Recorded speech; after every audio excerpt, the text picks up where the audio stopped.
Good evening, good evening. So, ayan yung mashed potato guys. Nilagay ko sa oven.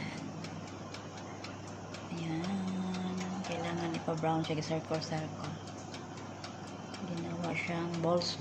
Yung mashed potato guys. So, ayan. Tingnan natin.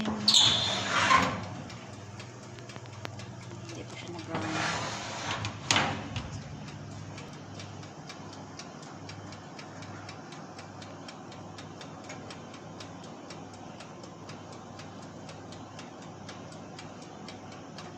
Ayan.